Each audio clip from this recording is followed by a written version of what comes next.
komen pasal Mat Sabu semalam? Oh, Mat Sabu.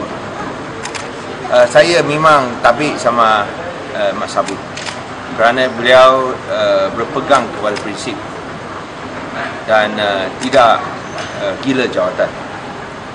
Sungguh pun beliau dikalahkan dalam pilihan raya parti PAS oleh kumpulan yang digelarkan sebagai golongan pro-UG lah, iaitu nak unity government, pro-UG nak bersama dengan UMNO.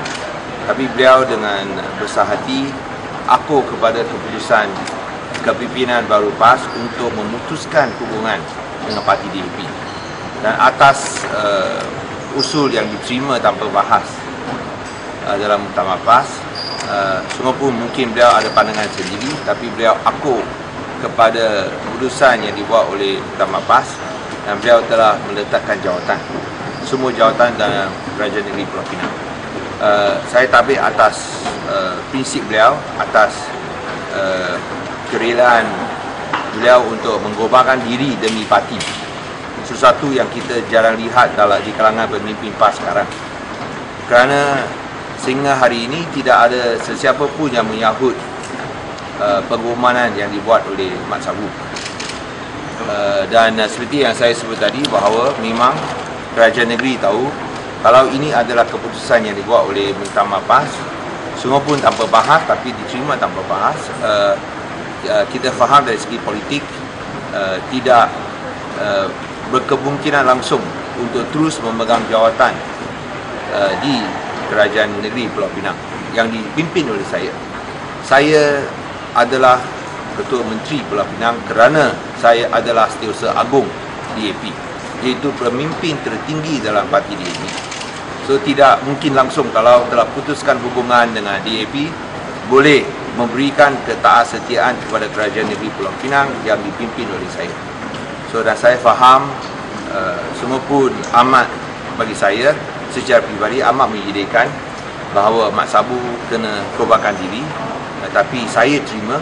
Seperti yang saya sebut dalam kenyataan semalam, saya terima tanpa soalan.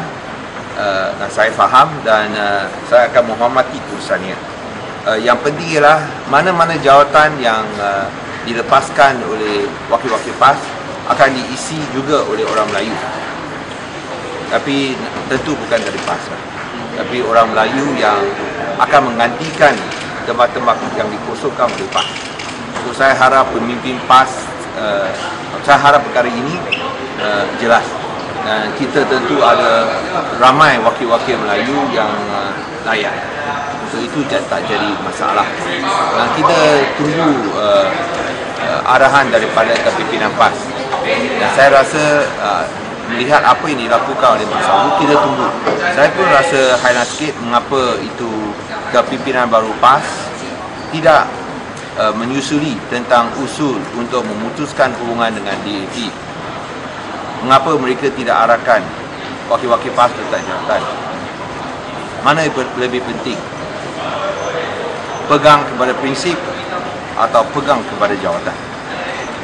Saya rasa itulah ujian pertama kepada kepimpinan baru PAS, dengan membuktikan mereka benar-benar pertahankan prinsip. Kalau mereka pertahankan prinsip, saya sebut dia lepas jawatan, kita terima tanpa soalan langsung. Dan sekarang kita tunggu dan lihat.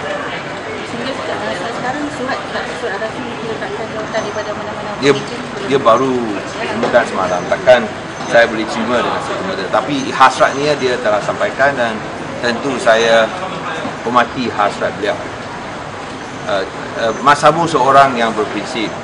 Beliau telah masuk keluar dalam penjara berpuluh-puluh kali, lebih banyak daripada saya. Semua pun mungkin tempoh waktu tak begitu panjang lah. Tapi telah masuk keluar penjara betapa banyak kali. Dia orang yang berprinsip.